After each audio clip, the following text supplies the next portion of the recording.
எல்லாத்தையும் தாண்டிக்கிட்டு எனக்கு இதுதான் வேணும் அப்படின்னு சொல்லிட்டு நான் வந்ததுக்கப்புறம் அப்புறம் எங்கள் பாட்டியிலேருந்து எல்லாருமே சமரசம் ஆகிட்டாங்க. எங்கள் அண்ணன் என்ன எல்லாருமே சமரசம் ஆகிட்டாங்க.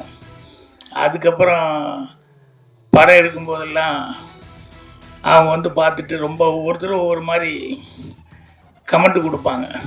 சின்ன வீடு பாட்டுக்கிட்டு எங்கள் பாட்டி என்னை திட்டிடுச்சு.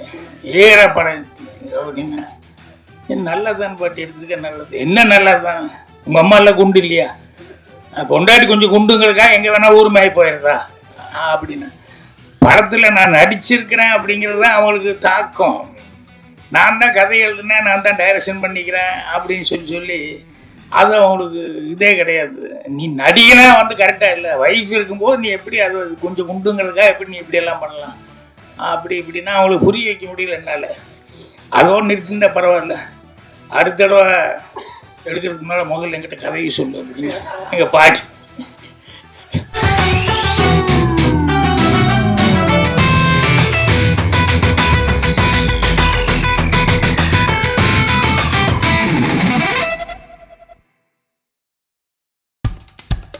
இப்போ நம்ம என்டர்டெயின்மெண்ட் ஆக போகுது பிளஸ்.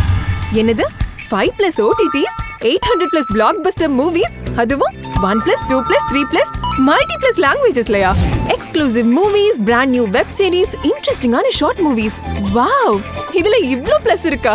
இதுல இருக்க ஒரே ஒரு மைனஸ், அதுவும் நமக்கு பிளஸ் தான். மத்த எல்லா OTT-ய விட மைனஸ் பிரைஸ்ல, அதுவும் ஒரு நாளுக்கு ₹1 தான். OTT Plus டவுன்லோட் பண்ணி நான் என் சந்தோஷத்தை பிளஸ் ஆக்கிட்டேன். அப்ப நீங்க OTT Plus, இது ஆல் இன் ஒன் ஆப். உடனே டவுன்லோட் பண்ணுங்க. OTT Plus, இதுல எல்லாமே பிளஸ்.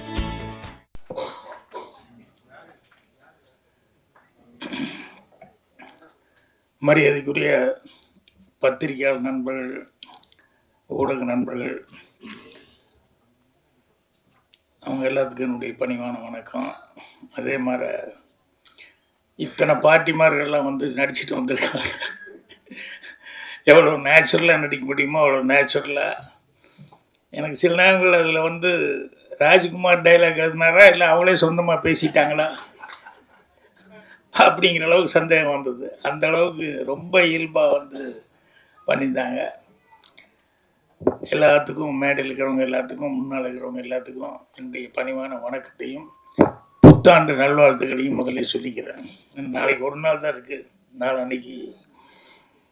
ஸோ இந்த புத்தாண்டில் திரைக்கு, தமிழ் திரைக்கு ஒரு சிறப்பான செய்தி, ஒரு சிறப்பான ஒரு இது நடந்திருக்கு அப்படின்னு சொன்னோம்னா அது வந்து இந்த ஆஹா இவங்க ஃபைண்டுன்னு சொல்லி இவங்க வந்து கிடைச்சதுங்கிறது இருக்க. இதுதான் தமிழ் திரை 2025க்கு வந்து எல்லாருக்குமே ஒரு பிரைட் ஃப்யூச்சர் தெரியுது அப்படிங்கிற லெவலுக்கு இவங்க வந்ததுங்கிறது வந்து சினிமாவை நோக்கி வரக்கூடிய இளைஞர்கள் எல்லாத்துக்குமே மிகப்பெரிய உதவியாக இருக்கும். அதனால் அவங்களுக்கு ஸ்பெஷல் தேங்க்ஸ் வந்து நான் சொல்லிக்கிறேன். ஏன்னா நான் ஆஹா டீம் அப்படின்னு சொன்னோடனே தமிழ் எங்கே கரெக்டாக பேசுவாங்களா இல்லையா அப்படின்ட்டு இருந்தால் கவிதா வந்து ரொம்ப பிரமாதமாக பேசினாங்க. நிறைய உதாரணங்கள் எல்லாம் வேறு சொன்னாங்க. நிறைய பூ பூத்துது அவங்க சொல்லும்போது. நான் அடிக்கடியோட மீட்டிங்கில் சொல்லுவேன், எல்லா பூ வாசமும் வந்து காற்று எப்படி வீசுதோ அந்த டைரக்ஷனில் தான் போகும். அந்த பூ வாசங்கிறது ஒரே ஒரு பூ வாசம் மட்டும் காற்று வீசுகிற திசைக்கும் எதிர்த்து போகும் அப்படின்னு சொல்லிட்டு சொல்லுவேன். என்னென்னா அந்த பூ ஒரு மனிதனுடைய நட்பண்பு அப்படின்னு சொல்லிட்டு. அந்த மாதிரி இவங்க வந்து சினிமாவில் எல்லாருமே கொஞ்சம் கமர்ஷியல் மைண்டு, போட்ட காசு எடுக்கணும், ஏன்னா அவங்க அதில் தானே இருந்தாக்கணும் மறுபடியும். அதனால் எல்லாத்துக்கும் அந்த பயங்கிறது இருக்கும், அந்த பொறுப்புணர்ச்சி, அந்த டென்ஷன் எல்லாமே இருக்கும். பட் இவங்க வந்து இதை வந்து ரிஸ்க் எடுத்து பரவாயில்ல, என்கரேஜ் பண்ணணும், இந்த மாதிரி ஆட்களை என்கரேஜ் பண்ணால் நல்லது அப்படிங்கிற மாதிரி சொல்லி அவங்க வந்து ஆஹா ஃபைண்ட் அப்படிங்கிறது இன்றைக்கி ஆரம்பிச்சது. உண்மையிலேயே ரொம்ப ரொம்ப ராஜ்குமாருக்கு மட்டுமல்ல, சினிமாவை நோக்கி வரக்கூடிய எல்லா இளைஞர்களுக்குமே வந்து அது மிகப்பெரிய ஒரு உதவியாக இருக்கும். அதனால் தமிழ் திரையுலகம் சார்பாகவே நாங்கள் வந்து மனமார்ந்த நன்றியை வந்து தெரிவிச்சுக்கிறேன். தாஜ்னூர் அவருக்கு ஸ்பெஷல் தேங்க்ஸ் சொல்லிக்கணும். என்னென்னா இந்த படத்தை வந்து பார்க்கணுன்னு அவர் தான் எனக்கு ஃபோன் பண்ணி, வர்ற வரைக்கும் எனக்கு தெரியாது, ஆனால் வர்ற வழியில் தான் படத்தினுடைய பேர் என்ன இருக்கிறது நான் அதுக்கப்புறம் தெரிஞ்சுக்கிட்டேன். அவர் இந்த படத்துக்காக அவர் வந்து எவ்வளோ ஸ்ட்ரெயின் பண்ணியிருக்காரு அப்படிங்கிறதெல்லாம் ராஜ்குமார் சார் சொன்னாப்புல. அவர் சொல்லும்போது சொன்னார், இந்த படத்தில் எனக்கு எப்படி மியூசிக் பண்ணுறது அப்படிங்கிறது கொஞ்சம் கன்ஃபியூஷனாக இருக்குது அப்படின்னு சொல்லிட்டு. சில நேரங்கள் அப்படி வரும். எப்படின்னு விஸ்வநாதன்னே ரீரிகார்டிங் வாட்சிட்டு இருக்கும்போது திடீர்னு ஒரு இடத்துல நிறுத்திக்கிட்டார். தம்பி ஒரு சின்ன கன்ஃபியூஷனாக இருக்குது, என்ன பண்ணுறதுன்னு தெரியலையே என்னென்ன அப்படின்னு. இல்லை, அந்த கேரக்டர் அழுதுட்டு இருக்கான், அவங்க அம்மா செத்து போச்சு, ஆனால் நீங்கள் பேசுகிற டைலாக் வந்து எல்லோரும் மியூசிஷியன்லாம் கைதட்டி ரசிக்கிறான், சிரிச்சுக்கிட்டு இருக்கான். நான் அந்த அழுகிற கேரக்டருக்கு மியூசிக் போடுறதா, சிரிக்கிற கேரக்டருக்கு மியூசிக் போடுறதா, எப்படி போடுறதுனே தெரியல எனக்கு அப்படின்னு சொல்லிட்டு அந்த நாட்டில் முக்கியமான ஒரு இடத்துல வந்து அவன் நிறுத்திட்டு கேட்டார். அப்புறம் நான் ரெண்டுக்கும் சேர்ந்த மாதிரியே போடுங்க, ரெண்டுக்கும் வயாமீடியாக இருக்கிற மாதிரி போடுங்க அப்படின்னு சொல்லி அந்த இடத்துல அப்புறம் மாமா ரீரிகார்டிங் பண்ணியிருந்தார்.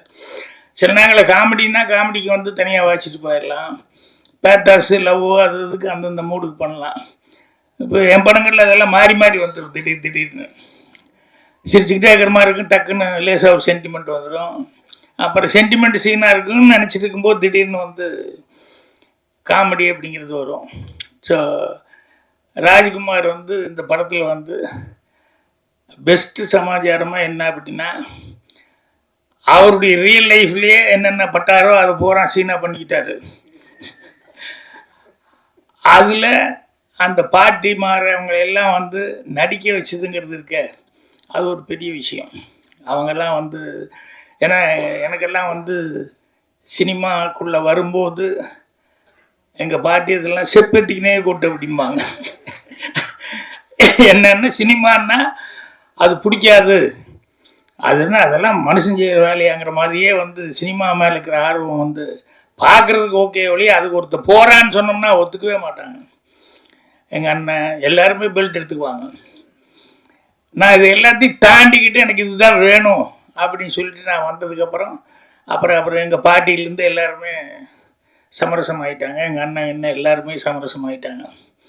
அதுக்கப்புறம் படம் எடுக்கும்போதெல்லாம் அவங்க வந்து பார்த்துட்டு ரொம்ப ஒவ்வொருத்தரும் ஒவ்வொரு மாதிரி கமெண்ட் கொடுப்பாங்க.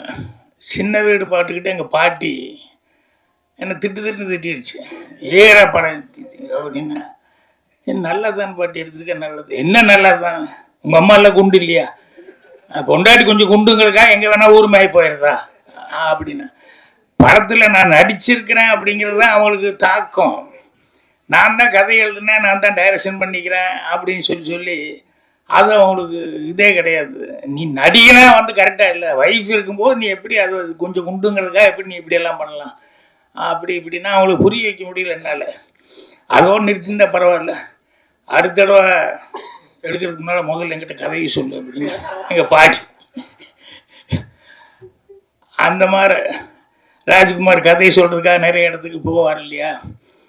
நான் வந்து முதல் கண்டிஷனே சினிமா எடுக்கும்போது டைரக்ஷன் பண்ணும்போது என் ப்ரொடியூசர்கிட்ட முதல் கண்டிஷனே, நான் யாருக்கிட்டையும் போய் கதை சொல்ல மாட்டேன், அதுக்கு சம்மதம்னா நான் டைரக்டரை ஃபிக்ஸ் பண்ணுங்க, இல்லை ஃபைனான்சியர் வர்றாரு, டிஸ்ட்ரிபியூட்டர் வர்றாரு, இவங்க வர்றாங்க அவங்க வர்றாங்கன்னு சொன்னோம்னா அவங்ககிட்டலாம் கதை சொல்லணும். என் மேலே நம்பிக்கை இருந்தால் என்னை டைரக்டராக போட்டு எடுங்க, ஆனால் யாருக்கிட்டையும் வந்து கதை சொல்ல மாட்டேன். படம் வந்து கடைசியில் பார்க்க சொல்லுவேன், படம் வந்து நம்பிக்கையாக அவங்களுக்கு பார்க்குற அளவுக்கு இருக்கும் அப்படின்னு சொல்லிட்டு அது வந்து ராஜ்குமார்லாம் அப்படி சொல்லியிருக்கிறதுக்கான வாய்ப்பு இல்லை, தேடிக்கிட்டு தான் போயிட்டு இருந்தேன். எனக்கு அந்த வாய்ப்பு என்னென்னா, எங்கள் டைரக்டனுடைய படம் 3 படமும் கண்டினியூஸாக சக்ஸஸ் ஆனதுனால எனக்கெல்லாம் வந்து அந்த நம்பிக்கைங்கிறது வந்துருச்சு. நம்பிக்கை வந்தாலும் கூட அதுக்கு வந்து ஆட்கள், இப்போ அவர் சொல்லிட்டு இருந்தார் இல்லையா, இப்போ அதிகமான என்கிட்ட பேசும்போது சொல்லிட்டு இருந்தார், அவர் சியாட்டில் இந்த மீட் பண்ணது ஃபோட்டோ எல்லாம் காமிச்சு நான் தமிழ் சங்கத்துக்கு போனதெல்லாம் சொல்லிக்கிட்டு இருந்தார். அவர் வந்து எவ்வளோ தூரம் வந்து இவருக்கு ஹெல்ப் பண்ணணும் அப்படிங்கிறதுக்காக வந்து அவர் ஆட்களை எல்லாம் பிடிச்சி இண்டிவிஜுவலாக வந்து ப்ரொடியூசர்களை எல்லாம் அவர் கரெக்ட் பண்ணிக்காரு அப்படிங்கிறது பெரிய சமாச்சாரம். அப்புறம் பஸார் நம்ம திருநாவுக்கரசு அவர்கள் இந்த படத்தை அவங்ககிட்ட எப்படியாவது காமிச்சு அவங்கள வர வைக்கணும் அப்படிங்கிறத வந்து அது எவ்வளோ சிரமப்பட்டு அவங்கள வந்து இந்த படம் பாருங்கள் அப்படின்னு சொல்லி. ஸோ அது உண்மையிலேயே சினிமாவில் இருக்கிறவங்க நான் சொன்ன மாதிரி வந்து கமர்ஷியல் மைண்டாக தான் பார்ப்பாங்க. என்னென்னா போட்ட காசு வருதா, அதுக்கு உத்தரவாதம் இருக்கா அப்படிங்கிறத எல்லாருமே பார்ப்பாங்க.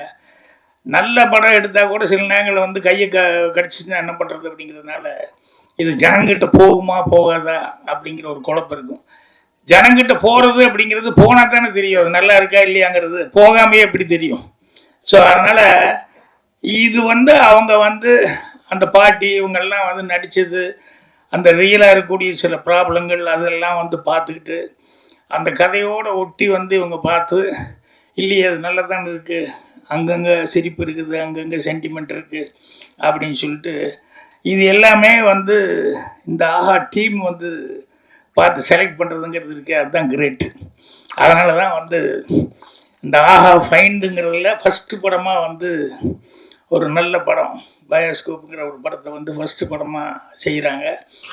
அந்த ஃபஸ்ட்டு படமாக செய்கிறது அளவுக்கு படமும் வந்து ராஜ்குமார் வந்து நல்லா சிரமப்பட்டு அந்த ரியல் லைஃப்பில் இருக்கிற கேரக்டர்ஸே எல்லாத்தையும் பிடிச்சி போட்டு பண்ணனா ஏன் கதைகள் அந்த பாட்டில் பார்த்தா முன்னால் எல்லாம் அழுதுருக்கிற பாட்டிகள்லாம் இருக்காங்களே எல்லாமே ஒரிஜினலாக அந்த ஊருக்காரங்க.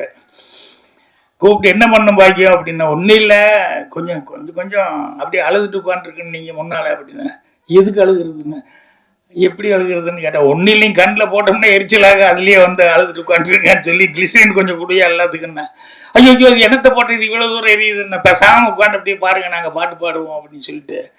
ஸோ அந்த அந்த மாப்பிள்ளைக்கு தோழனா வந்தவனை வந்து கூப்பிடுறது ஏப்பா ஒரு நல்ல பையனாக கூப்பிட்டு வர்றது இல்லையா, மாப்பிள்ளை இப்படியா கூப்பிட்டு வருவாளன்னு சொல்லுவாங்களே அதெல்லாம் வந்து ரியல் கேரக்டர். இப்போ நான் கோபிகா தான் மறுபடியும் ஷூட்டிங்கு போகும்போது அடுத்த ஜென்ரேஷன் இவங்கெல்லாம் வந்திருப்பாங்க இல்லையா, அவங்களுக்கு அந்த குழந்தைகள்லாம் பார்த்ததில்லை.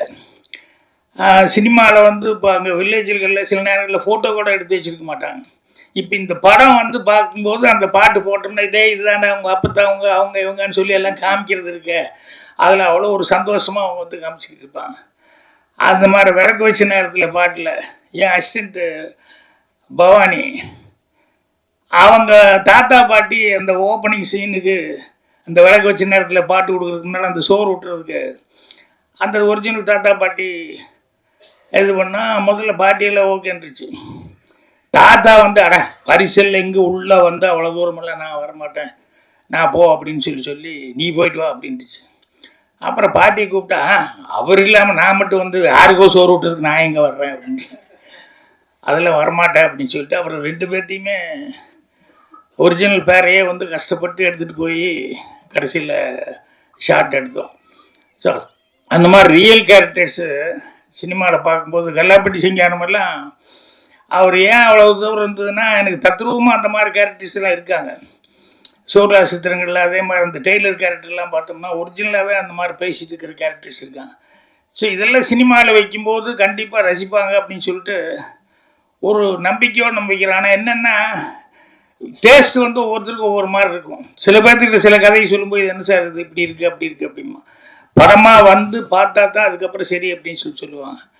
ஸோ அதனால தான் நிறைய பேர் போய் கதை சொல்ல போகும்போது மாட்டிட்டு முழிக்கிறதுக்கு காரணமே என்னென்னா அவங்க வந்து டேஸ்ட் ஒன்றா இருக்கும், இவன் கதை சொல்ல போகிறவன் ரொம்ப நம்பிக்கையோடு இருப்பான், இது கண்டிப்பாக ஜனங்கிட்ட போய் சேரும் அப்படின்னு நம்பிக்கையாக இருப்பான். அது சிங்க் ஆகிறது சில நேரங்களில் ஈஸியாக இருக்கும், சில நேரங்களில் கஷ்டமாகவும் போயிடும். அதனால் ராஜ்குமாரை பொறுத்த வரைக்கும் அதிகமான ஆட்கள் திருநாவுக்கரசு மாதிரி இவங்கெல்லாம் வந்து இருந்ததுனால இந்த ஆஹா டீம் கிடச்சிதுங்கிறத பற்றி நான் பெருசாக ஒன்றும் சொல்லணுங்கிறது இல்லை. ஏன்னா படமே வந்து ரியலிஸ்டிக்காக இருக்குது, எல்லோரும் அங்கங்கே சிரிச்சுக்கிட்டு இருக்காங்க, பாட்டி கீட்டி எல்லாமே அவங்கவுங்க நடிக்கும்போது ஜனங்க ப்ரெஸ் ரியாக்ஷனே அந்தளவுக்கு இருந்தது. ஸோ அதனால் நீங்கள் ஒரு இடம் மட்டும் நான் கொஞ்சம் ஃபீல் பண்ணிக்கிட்டேன். என்னென்னா இந்த ஜோசியத்தை பற்றி சொன்னீங்க இல்லையா, அது எல்லாருமே அப்படி தப்பான ஆட்கள் இல்லை. அதை வந்து நீங்கள் அந்த அந்த ப்ரொஃபஷனே அப்படின்னு சொல்லி எங்கா ஒரு இடத்துல பாயிண்ட் பண்ணியிருக்கலாம். ஏன்னா எல்லாத்தையும் நல்லது கெட்டதுங்கிறது இருக்குது. இப்போ இதெல்லாம் சாமி மாற கடைசி வரைக்கும் சர்ச்சைக்குரிய பிரச்சனை தான். ஜோசியங்கிறது சர்ச்சைக்குரிய பிரச்சனை தான். ஆனால் எனக்கு தெரிஞ்சு ஜோசியத்தில் வந்து அந்த கணக்கு மேத்ஸ் அப்படிங்கிறத வச்சுக்கிட்டு சில பேர் சொல்லுவாங்க. அந்த மேத்ஸ்ன்னு சொன்னது இவங்க எப்படி சொன்னாங்க அப்படின்னு சொன்னோம்னா எனக்கு ரொம்ப ஆச்சரியமாக இருக்கும். நான் இப்போ 4 நாளைக்கு முன்னாடி கூட சொல்லிகிட்டு இருந்தேன். முரளி வீட்டில் வந்து என்னோடய அசிஸ்டண்ட் தான் தமிழ் சிற்பி. அவர் வந்து கட்டமெல்லாம் பார்த்து அதெல்லாம் சொல்லுவார்.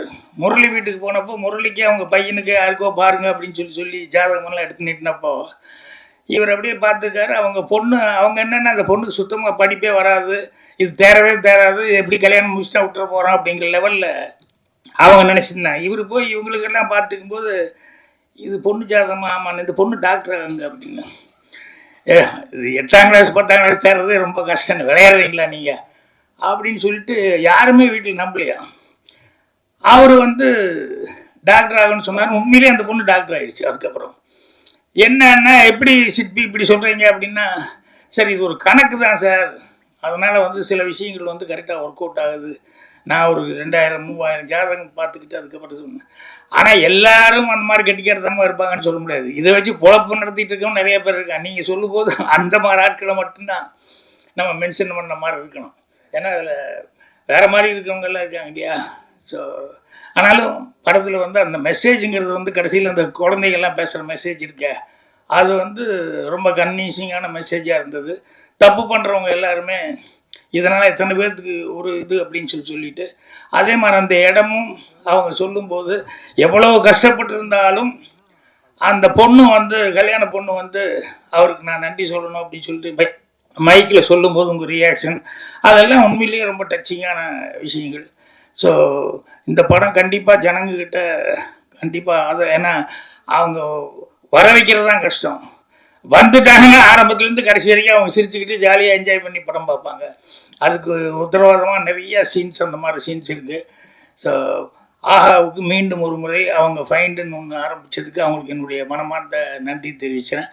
அவங்களும் இந்த புது வருஷத்தில் 2025 அவங்களுடைய லேண்டிங்கும் ரொம்ப நல்லா இருக்கும். அவங்களால இன்னும் நிறைய பேர் ராஜ்குமார் மாதிரி எல்லோரும் வந்து ரொம்ப சிறப்பான முறையில் இது பண்ணுவாங்க. பத்திரிகையாளர் அவங்களுக்கு வந்து ப்ரெஸ் ஷோவுக்கு வந்து போடுறதுங்கிறதெல்லாம் இப்போ ரேர் ஆகிப்போச்சு. எங்கேயா தேட்டரில் பார்த்துக்கோங்கிறேன்னு சொல்கிறாங்க ஒழிய முதல் நாளே படம் போடலாம் அப்படிங்கிறதெல்லாம் வந்து இப்போ ரொம்ப ரேர் ஆகிப்போச்சு. ஏன்னா அந்தளவுக்கு படங்கள் எடுக்கிறவங்களுக்கும் ஒரு பயம் இருக்குது, எதாவது தப்பாக போகுமா அதாகி போகுமான்ட்டு. ப்ரெஸ்ஸு வந்து கண்டிப்பாக எல்லாத்துக்குமே நல்ல படங்கள் இருந்ததுன்னா சின்ன படமாக இருந்தால் கூட அவங்க தான் வளர்த்தி விட்றது, அவங்க வந்து எழுதுறது தான் வருது. இப்போ கேபிள் சங்கர்கிட்ட வந்து நீ கேட்டாங்க என்னங்க இது ரிலீஸ் 3ஆம் தேதிங்கிறீங்க என்னங்க இதுன்னு. இல்லை அது கொடுக்குறதெல்லாம் கொடுத்துட்டு தான் சார் இருக்கேன், நான் ஃபீட் பண்ணுறதெல்லாம் பண்ணிக்கிட்டு தான் இருக்கேன்னு நிறைய பேர் அது பார்த்துக்கிட்டு இது பண்ணிட்டுருக்காங்க அப்படின்னா. ஏன்னா சில படங்களுக்கு அது ரொம்ப தேவை, கொஞ்சம் ஆடியன்ஸை ரெடி பண்ணி தயார் பண்ணிட்டு அதுக்கப்புறமா ரிலீஸ் பண்ணது தான் நல்லாயிருக்கும். அதனால் தேட்டருக்கு வர வைக்கிறதுக்கு அதுக்கு உண்டான வேலைகள் இன்னும் 2-3 நாள் இருக்குது. அதனால் கரெக்டாக இன்னும் ஏதாவது ஒன்று பண்ணிக்கிண்ணி பண்ணணும். என்ன நிக்கில் எதாவது பண்ணிகிட்ருக்க, நீ ஏதாவது ஒன்று பண்ணிக்கிட்டு தான் இருப்ப. நிக்கில் மாதிரி சுறுசுறுப்பான ஆட்கள்லாம் பக்கப்பலமாக இருந்துக்கிட்டு இருக்காங்க. எனக்கு இங்கே வர்ற வரைக்கும் நிக்கில் வர்றது எனக்கு நிக்கில் தான் பிஆர் வந்து தெரியாது எனக்கு. அவர் தாஜ்னூர் கூப்பிட்டாருன்னு சொல்லிட்டு அதுக்கு மட்டும் நான் வந்துட்டேன்.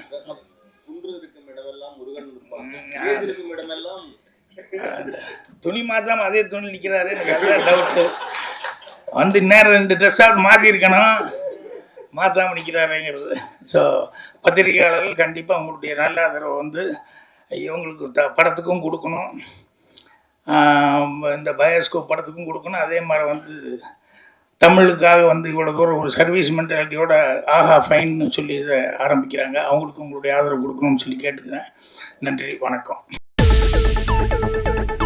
இப்போ உங்க என்டர்டெயின்மெண்ட் ஆக போகுது plus 5+ OTT 800+ blockbuster movies 1+, 2+, 3+, multi+ languages exclusive movies, brand new web series, interesting ஆன short movies, இப்படி நிறைய பிளஸ். வெயிட் இதுல மைனஸ் ஒரு விஷயமும் இருக்கு. மத்த எல்லா OTTs விட மைனஸ் பிரைஸ்ல ஒரு நாளைக்கு ₹1 மட்டும்தான். உங்க சந்தோஷத்தை பிளஸ் பண்ண போற OTT பிளஸ் இப்ப உங்க கையில. உடனே டவுன்லோட் பண்ணுங்க.